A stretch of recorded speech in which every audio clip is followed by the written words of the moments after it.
It has been 3 years since The Last of Us Part 2 released, and since then, its fandom has been divided because of its plot. Now, a lot of people think that its plot was disappointing because of Joel's death. Some say that it's because of Abby, but these are just one of the reasons. The Last of Us 2 was a disappointment because of a lot of other reasons, and we are gonna discuss those reasons in this video.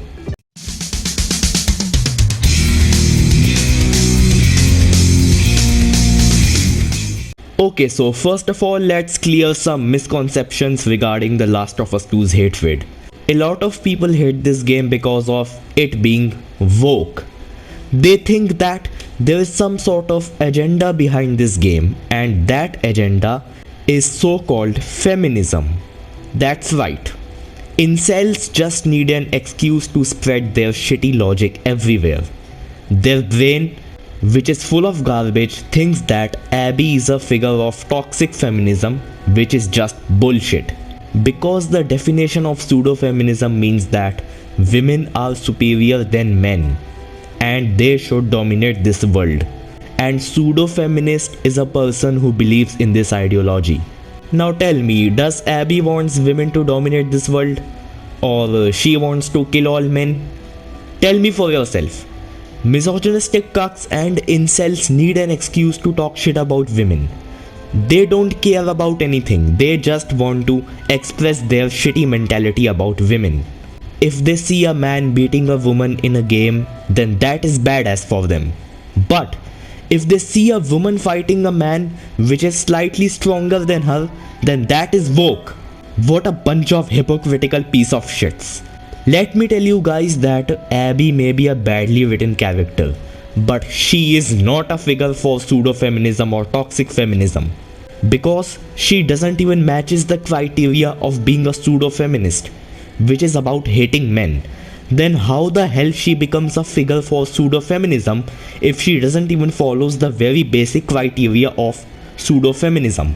Fucking incels are really dumb.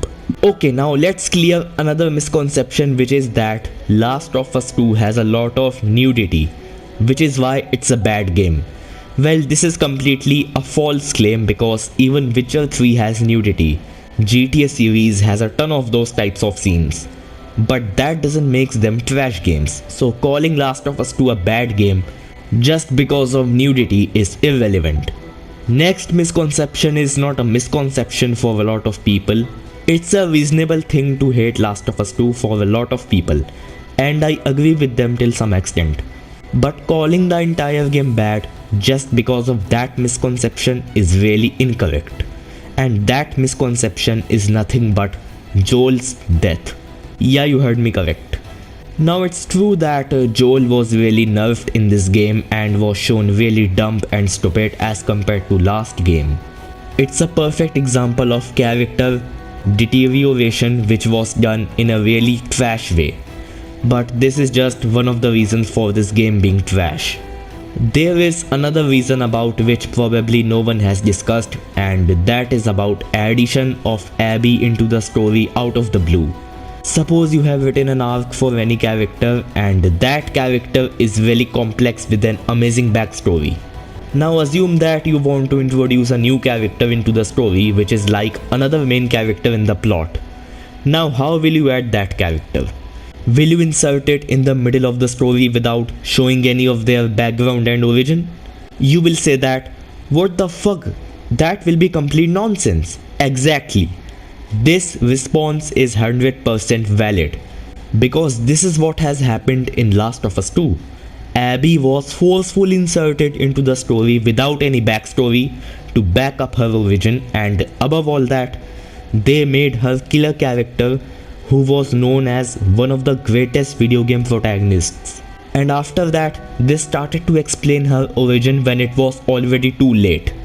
It was such a silly mistake that I can't even describe it. Because even if they wanted Abby to kill Joel, then also they could have done that after introducing Abby in a proper way. They should have made us familiar with Abby's backstory and character. They should either have made a separate DLC or a separate sequence for Abby before making her killing Joel. Because That way players could have got to know Abby better. They could have gotten into her so that the hatred which Abby and her voice actress had to receive would have been reduced. Not only this, the toxicity which Last of Us 2's fanbase had to face could also have been reduced. And the division which had happened in the fandom due to this game would have never existed. Players hated Joel's death for sure, but what they hated the most was that his death was sudden, poorly done and unexpected, because even Arthur Morgan, who is one of the most popular and loved protagonists, died at the ending, but nobody hated RDR2 because of his death. In fact, RDR2 is known as one of the best games of this generation by a lot of famous gamers, because the way in which Arthur's character was ended was really well done, unlike Joel's character which was very poorly done. Arthur died on the top of a mountain watching the sun rising, and he also helped John and his family to escape. He died as the way he wanted. Hence, his death was honorable, unlike Joel's death, which was really dishonorable for a well-written character who is one of the most loved characters of the gaming industry. He was tortured badly by a character who was completely unknown to the fandom. Someone came out of nowhere without any backstory, without any proper introduction, and killed one of the most lovable protagonists in the gaming industry in the most gruesome way possible. Such a shameful way to end an interesting character. Deluded fans defend this by saying that Joel was a mass murderer, he deserved it. Which is a really bogus stand, because all the people which Joel killed tried to attack him first. Which means that he didn't had any intention to kill anyone. All the enemies attacked him first, which means that he was practicing self-defense in order to protect himself and Ellie. And self-defense is not something that a mass murderer practices. A mass murderer just kills without a second thought and compassion. But in Joel's case, it wasn't like that he was thirsty for blood. He just wanted to protect himself and Ellie. And there is nothing wrong in that. The people who attacked and tried to kill Joel on his journey were way worse than Joel.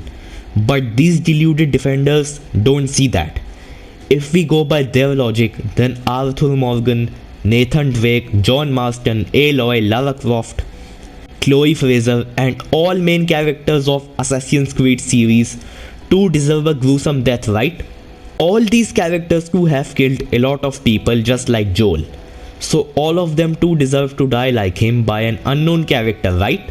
John Wick too deserves to die because of the people he has killed, right? Video games are to fiction. Fiction has got nothing to do with reality, which means that they are not meant to be taken serious. If we start applying real life laws to fictional characters, then more than half of the lovable fictional characters will end up dying.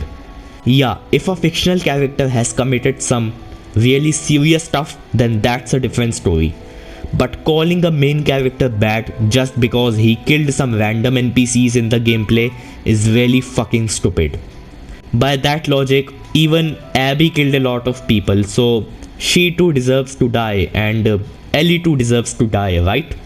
So here this delusional take has been debunked completely. Now another argument also says that Naughty Dog wanted to try something new, that's why they did all this.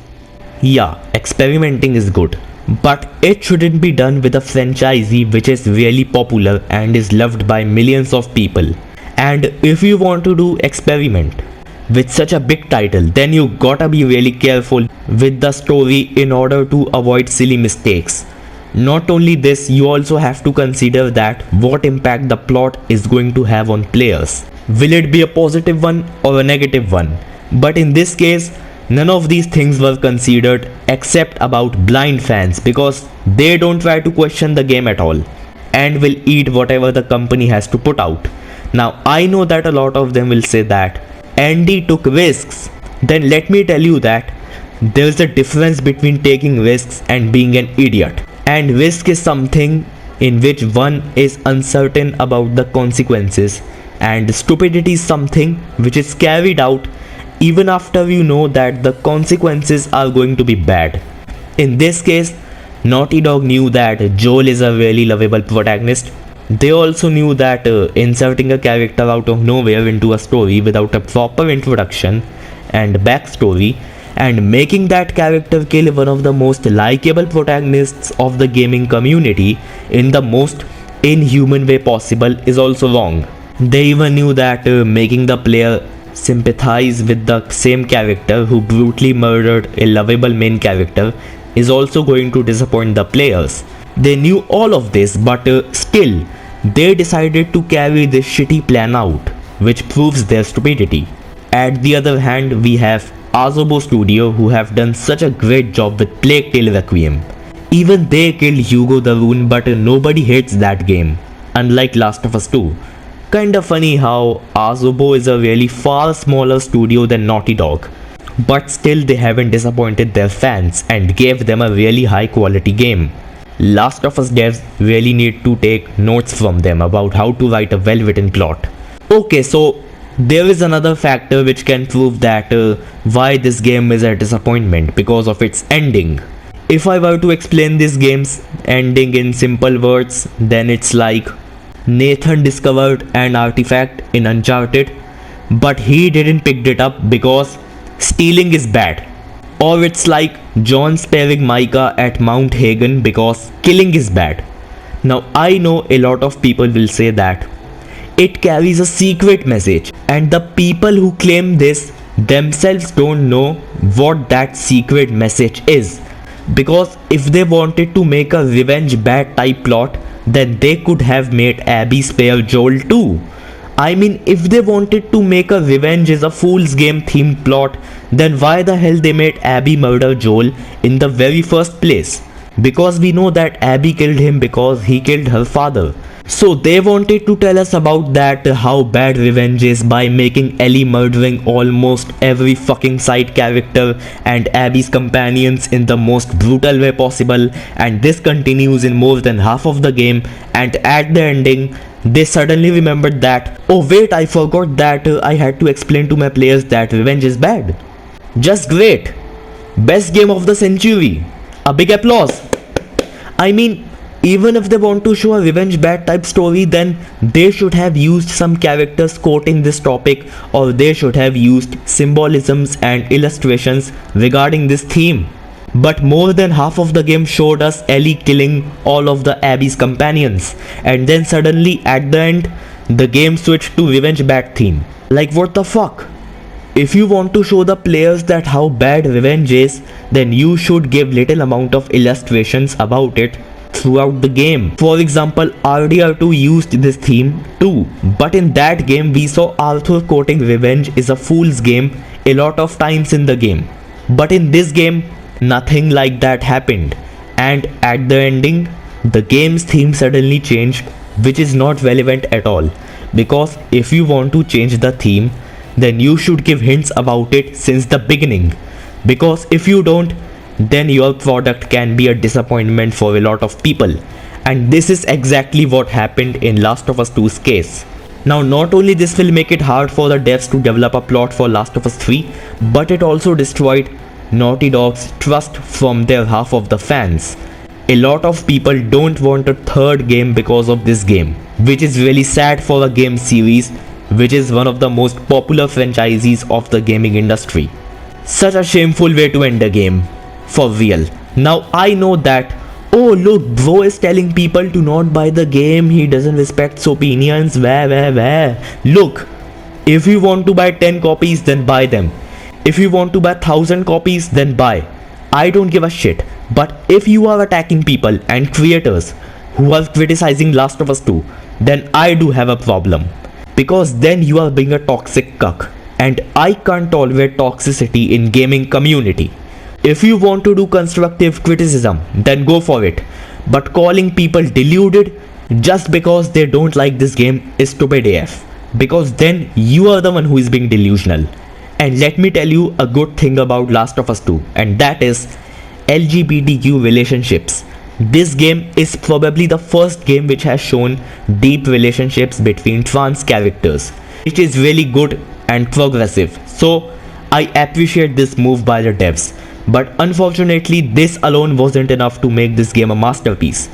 Because if you remember the equations I made, then plot matters in a horror survival game as much as any other factor, because then the game will be more remembered and will be more memorable. Okay, this is it for this video. Let me know your views about this video in the comment section, and I will see you all in the next video. Take care and bye bye.